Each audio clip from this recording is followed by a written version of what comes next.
think one of the main themes we wanted to discuss today with the people of Queens and in New York City and the country is nutritional healing and the power that we have to heal ourselves from really all conditions, whether that be cancer or diabetes or gout or adult acne, stress. And my journey, I'm now 37 years old. It's been a fascinating journey through different nutritional paths. I began years ago with vegetarianism, and then I transitioned to veganism.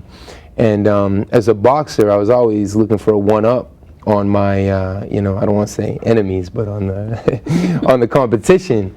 And one thing that I noticed as I got older, I was starting to accumulate a lot of weight here. And that six-pack of one's youth, of one's early 20s was a distant memory. And that's when I got deeper into vegetarianism. Some of the first things I ever did was rice milk, and then combining the rice milk with acai, the Brazilian fruit from Guaraná, the Brazilian rainforest, and with other berries, and bringing in all these different ingredients. And I can still remember the first smoothie that I ever had. And I think that was my first step. It all seemed so esoteric. It all seemed so challenging in the beginning. But from there, over the course of the past 10 years, the explorations took off, and I began to study under some amazing mentors in the life foods world. And I'll explain life foods. Life foods is very similar to raw foods. If you want to kind of put it in a type of graph about nutrition, vegetarianism is usually people's first step. They let go of all flesh, everything that has a heart or a face, including a fish. A true vegetarian wouldn't have fish or turkey or chicken. Eggs? What about eggs? Well, that would be veganism. Okay. So then veganism is, now you go a step further. And I know some people are already like, you lost me, I'm not listening anymore. But no, don't tune out yet.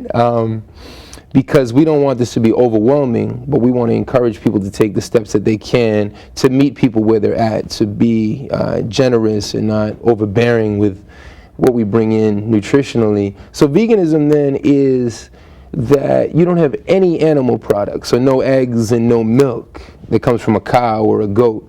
But then I'm going to talk about how we make our own homemade milks. We make homemade milk from almonds, and we make homemade milks from sunflower seeds, pumpkin seeds, and I can of course give you the ingredients so you can get the recipes from the book here. By the way, where can we pick up this book? At Amazon, online, Barnes & Noble carries it as well as some of the other books that I mentioned.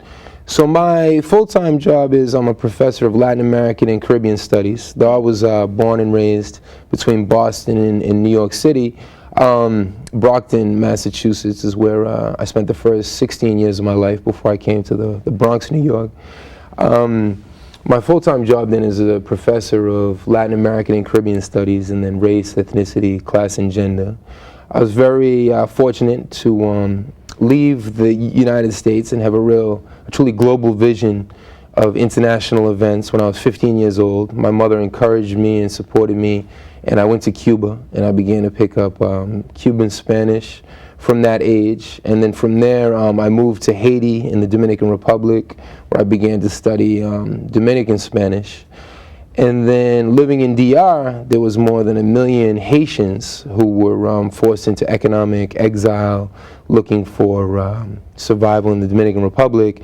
And in order to be in solidarity with the Haitian community, I immersed myself in Haitian Creole. And then I can get to some of the other travels and language maybe later on in the conversation. But back to the nutritional journey. So when I was still fighting it about 10 years ago at 27, 28, I had gone into this vegetarian stage, and I felt good. I had more energy, but I noticed still the accumulation of some fat over here, right? And then that's when I realized that the bread, the rice and beans, el arroz con habichuela, all these things that I love so much was actually doing a lot of damage to me. So we can maybe see some of the images. I transitioned then from a heavyweight fighter.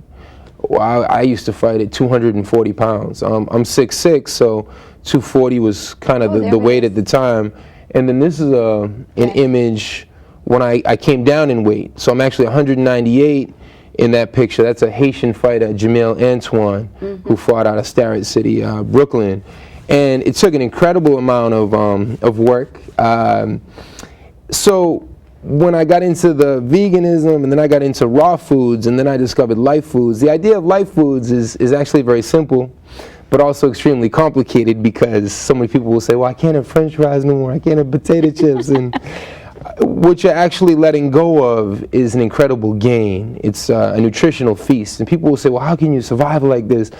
And I have my weak moments. None of us are by any means perfect. I mean, they say that perfection is the closest thing to death, so it's not a matter of being a perfectionist. We want to be all too human. My most human moments are when I travel. I was in Venezuela, in Colombia recently. I was in Georgetown, Guyana, with a boxing team over there, and I definitely slipped. I tried the local cuisine, so people shouldn't see me as some type of robot, because people always say that, and then they'll see me in some public moment and they'll be like, oh, he just picked up a little bit of sweet potato, and they'll be trying to call me out. And I always say, it's not what you do in those few public moments, it's what you do in the other 361 days of the year, right?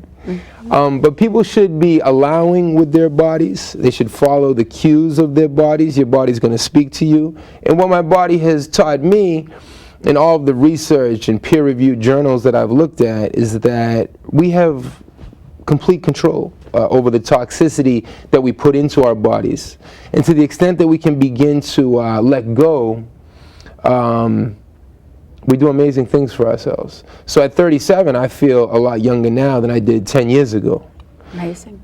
So I feel like we can reverse, the biological order of things, and we can be real. Now that you mentioned the word reverse, is it true that you can reverse heart problems, diabetes with foods? Oh, no question. With nutrition? No question. I have absolutely no scientific or concrete doubt in my own mind, because I've seen it done. I've worked with people, my own conditions that I've healed within myself. What it takes is discipline, because even I went out for a nice little jog this morning, five-mile jog, and you can smell the eggs with the cheese spread over it and the toast, and people putting ketchup. I love ketchup on the eggs, and oh, that's so good. How do you say no constantly?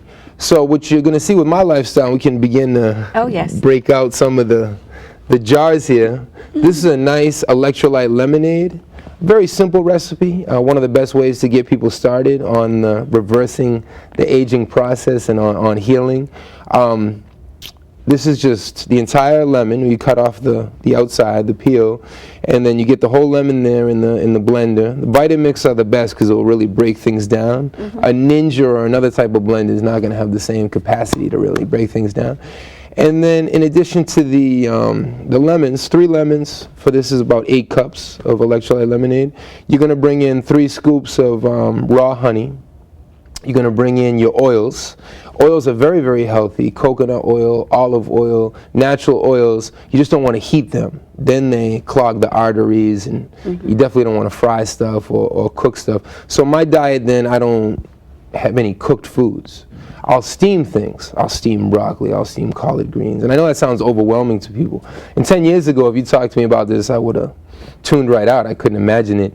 But to finish with this recipe then, and then you can flavor it with peaches or cherries. And then this makes a delicious beverage, a cleansing beverage. It's going to do wonders for your immune system. It's going to help with the allergies. We're in allergy season right now. The streets of New York City has that ragweed everywhere blowing around. And if you can begin to take these steps, you're going to see